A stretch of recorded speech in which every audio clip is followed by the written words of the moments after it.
ಮಾನ್ಯ ವಿಧಾನಸಭಾ ಸದಸ್ಯರಾದ ಶ್ರೀ ಶಾಮನೂರು ಶಿವಶಂಕರಪ್ಪ ಅವರು ನಿಧನ ಹೊಂದಿರುವುದನ್ನು ಈ ಸದನಕ್ಕೆ ವಿಷಾದದಿಂದ ತಿಳಿಯಬಯಸುತ್ತೇನೆ. ಮಾನ್ಯ ವಿಧಾನಸಭಾ ಸದಸ್ಯರಾದ ಶ್ರೀ ಶಾಮನೂರು ಶಿವಶಂಕರಪ್ಪರವರು ದಿನಾಂಕ 16/6/1931 ದಾವಣಗೆರೆಯಲ್ಲಿ ಜನಿಸಿದರು. ಮೂಲತಃ ಉದ್ಯಮಿಯಾಗಿದ್ದ ಶ್ರೀಯುತರು 1969ರಲ್ಲಿ ದಾವಣಗೆರೆ ನಗರಸಭೆ ಸದಸ್ಯರಾಗುವ ಮೂಲಕ ರಾಜ್ಯಕ್ಕೆ ಪ್ರವೇಶ ಮಾಡಿ ಅಖಿಲ ಭಾರತ ವೀರಶೈವ ಮಹಾಸಭೆಯ ರಾಷ್ಟ್ರೀಯ ಅಧ್ಯಕ್ಷರಾಗಿ ಸೇವೆ ಸಲ್ಲಿಸಿದ ಶ್ರೀಯುತರು ಇಂಜಿನಿಯರಿಂಗ್, ವೈದ್ಯಕೀಯ ಸೇರಿದಂತೆ ಹಲವಾರು ಶಿಕ್ಷಣ ಸಂಸ್ಥೆಗಳನ್ನು ಸ್ಥಾಪಿಸುವ ಮೂಲಕ ಶಿಕ್ಷಣ ಕ್ಷೇತ್ರಕ್ಕೆ ಅಪಾರ ಕೊಡುಗೆ ನೀಡಿದ್ದು, ಆಡುಮುಟ್ಟದ ಸೊಪ್ಪಿಲ್ಲ ಎಂಬ ಗಾದೆಯಂತೆ ಬಾಪೂಜಿ ವಿದ್ಯಾಸಂಸ್ಥೆಗಳು, ದಾವಣಗೆರೆಯ ಅಂಗವಿಕಲರ Ashakirana trust, cricket club, sports club ಹಾಗೂ ಇನ್ನಿತರ ಸಂಘ ಸಂಸ್ಥೆಗಳ ಅಧ್ಯಕ್ಷರಾಗಿಯೂ ಸೇವೆ ಸಲ್ಲಿಸುವ ಮೂಲಕ ಸಮಾಜದ ಎಲ್ಲ ರಂಗಗಳಲ್ಲಿಯೂ ತಮ್ಮದೇ ಆದ ಛಾಪನ್ನು ಮೂಡಿಸಿದ ಶ್ರೀಯುತರು ಅಪರಿಮಿತ ಜೀವನೋತ್ಸವ. ತಾವು ನಂಬಿದ ಜನರ ಬಗ್ಗೆ ಅಪಾರ ಕಾಳಜಿ ಮತ್ತು ಪ್ರೀತಿಯನ್ನು ಹೊಂದಿದ್ದರು. ಲೋಕಾನುಭವಿ ಶ್ರೀ ಶಾಮನೂರು ಶಿವಶಂಕರಪ್ಪನವರು ಒಬ್ಬ ವ್ಯಕ್ತಿಯಾಗಿರದೆ ರಾಜಕಾರಣ, ಶಿಕ್ಷಣ, ಸಾಹಿತ್ಯ, ಆರೋಗ್ಯ, ಅಭಿವೃದ್ಧಿ, ಶಕ್ತಿ, ದಾನ ಧರ್ಮ, ಅಭಿವೃದ್ಧಿ ಸೇರಿದಂತೆ ಎಲ್ಲ ಅಪೂರ್ವ ಗುಣಗಳ ಸಂಗಮವಾಗಿದ್ದರು.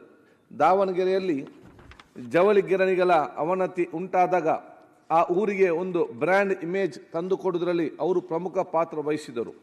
ಅಪಾರ ದೈವ ಭಕ್ತರಾಗಿದ್ದ ಶ್ರೀಯುತರು ನಾಡಿನ ಬಹುತೇಕ ದೇವಸ್ಥಾನಗಳ ಗೋಪುರಗಳ ರಥಗಳ ನಿರ್ಮಾಣಕ್ಕೆ ಕೊಡುಗೆ ನೀಡಿದರು. ಯಾರೊಂದಿಗೂ ವೈರತ್ವ ಸಾಧಿಸದೆ ಎಲ್ಲರೊಂದಿಗೂ ಸ್ನೇಹದಿಂದ ಇರುತ್ತಿದ್ದ ಅವರು ಅಜಾತ ಶತ್ರು ಎನಿಸಿದರು. ಜಗತ್ತಿನಾದ್ಯಂತ ಕೊರೋನಾ ಸೋಂಕು ವ್ಯಾಪಕವಾಗಿ ಆವರಿಸಿದ್ದಾಗ ಜಿಲ್ಲೆಯ ಬಡ ಜನರಿಗೆ ಉಚಿತವಾಗಿ ಕೊರೋನಾ ಲಸಿಕೆ, ಆಹಾರ, ಔಷಧಿ ಹಂಚುವ ಮೂಲಕ ಸಾಮಾಜಿಕ ಕಳಕಳಿ ತೋರಿಸಿದ್ದರು. 1994ರಲ್ಲಿ ದಾವಣಗೆರೆ ವಿಧಾನಸಭಾ ಕ್ಷೇತ್ರದಿಂದ ಚುನಾಯಿತರಾಗಿ ಮೊದಲ ಬಾರಿಗೆ 10ನೇ ವಿಧಾನಸಭೆಗೆ ಪ್ರವೇಶಿಸಿದ ಶ್ರೀಯುತರು 12ನೇ ವಿಧಾನಸಭೆಗೆ ಅದೇ ಕ್ಷೇತ್ರದಿಂದ ಪುನರಾಯ್ಕೆಗೊಂಡಿದ್ದರು. ನಂತರ ದಾವಣಗೆರೆ ದಕ್ಷಿಣ ವಿಧಾನಸಭಾ ಕ್ಷೇತ್ರದಿಂದ 13ನೇ, 14ನೇ, 15ನೇ, 16ನೇ ವಿಧಾನಸಭೆಗೆ ಸತತವಾಗಿ ಆಯ್ಕೆಗೊಂಡು 2013ರಿಂದ 16ರ ಅವಧಿಯಲ್ಲಿ ಕೃಷಿ, ಮಾರುಕಟ್ಟೆ ಮತ್ತು ತೋಟಗಾರಿಕೆ ಸಚಿವರಾಗಿ ಕಾರ್ಯನಿರ್ವಹಿಸಿದ ಶ್ರೀಯುತರು 1998ರಲ್ಲಿ 12ನೇ ಲೋಕಸಭೆಯ ಸದಸ್ಯರಾಗಿಯೂ ಸೇವೆ ಸಲ್ಲಿಸಿದರು. ಕುವೆಂಪು ವಿಶ್ವವಿದ್ಯಾಲಯದಿಂದ ಗೌರವ ಡಾಕ್ಟರೇಟ್ ಪದವಿ ಪಡೆದಿದ್ದ ಶ್ರೀಯುತರು ವಿದ್ಯಾಶ್ರೀ ಮತ್ತು ನಿತ್ಯ ಸೇವಾ ಯಜ್ಞಾಧಾರಿ, ಭಾರತದ ಗೌರವ, ಶಿರೋಮಣಿ ವಿಕಾಸ, ಇಂದಿರಾ ಪ್ರಿಯದರ್ಶಿನಿ ಪ್ರಶಸ್ತಿ ಸೇರಿದಂತೆ ಹಲವಾರು ಪ್ರಶಸ್ತಿಗಳೇ ಭಾಜನರಾಗಿದ್ದರು. ಹಿರಿಯ ರಾಜಕಾರಣಿ, ರಾಜಕೀಯ ಮುತ್ಸದ್ದಿ, ದಾವಣಗೆರೆಯ ಜನಮುಖಿ, ಸಮಾಜಮುಖಿಯಾಗಿದ್ದ ಶ್ರೀ ಶಾಮನೂರು ಶಿವಶಂಕರಪ್ಪರವರು ದಿನಾಂಕ 14/12/2025 ನಿಧನ ಹೊಂದಿರುತ್ತಾರೆ. ಬಹುಶಃ ಇವತ್ತು ನಮ್ಮ ಅತ್ಯಂತ ಹಿರಿಯರು ಮತ್ತು ನಮಗೆಲ್ಲ ಗೌರವಿತರು. ಅವರ ರಾಜ್ಯಕ್ಕೆ ಎಷ್ಟು ಹಿಮಾಲಯ ಬೆಟ್ಟ ಎಷ್ಟು ಎತ್ತರ ಇದೆಯೋ, ಶಾಮನೂರು ಶಿವಶಂಕರಪ್ಪಾಜಿಯವರ ಸಾಮಾಜಿಕ, ರಾಜಕೀಯ, ಧಾರ್ಮಿಕ ಕ್ಷೇತ್ರ ಕೂಡ ಅಷ್ಟೇ ಅವು ಕೆಲಸ ಕಾರ್ಯಗಳು ಈ ಸಮಾಜ ಮತ್ತು ರಾಜ್ಯಕ್ಕೆ ಇವತ್ತು ಮಾಡಿದ್ದಾರೆ. ಬಹುಶಃ ನನ್ನ ತಂದೆಯು ಕೂಡ ಅವರು ಆತ್ಮೀಯರಾಗಿದ್ದರು. ನಮ್ಮ ಜೊತೆ ಕೂಡ ಶಾಸಕರಾಗಿ, ಮಂತ್ರಿಯಾಗಿ ಕೂಡ ಇದ್ದರು.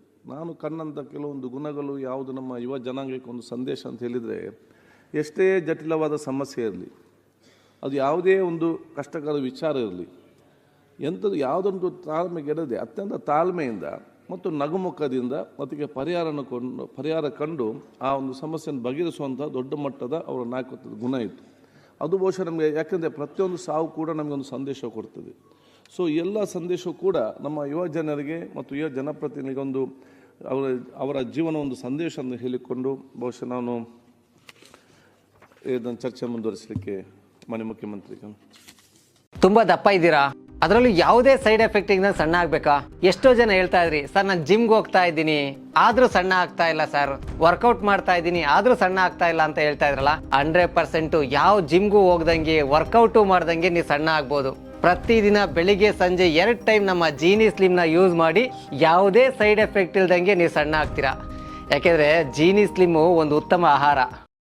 ಯಾರಾಗ್ತಾರೆ ಎಂಎಲ್ಎ ಅಭ್ಯರ್ಥಿ 2028 ಶೀಘ್ರದಲ್ಲೇ. ಪ್ರತಿದಿನ ಒಂದೊಂದು ಕ್ಷೇತ್ರದ ಟಿಕೆಟ್ ಆಕಾಂಕ್ಷಿಗಳ ಸಂಪೂರ್ಣ ಮಾಹಿತಿ ಪೊಲಿಟಿಕಲ್ ಜರ್ನಲಿಸ್ಟ್ KM ಶಿವಕುಮಾರ್ ಅವರಿಂದ. ಕರ್ನಾಟಕದ ನಂಬರ್ 1 ಡಿಜಿಟಲ್ ಮೀಡಿಯಾ ನಿಮ್ಮ ನೆಚ್ಚಿನ ಕರ್ನಾಟಕ ಟಿವಿಯಲ್ಲಿ ಮಾತ್ರ.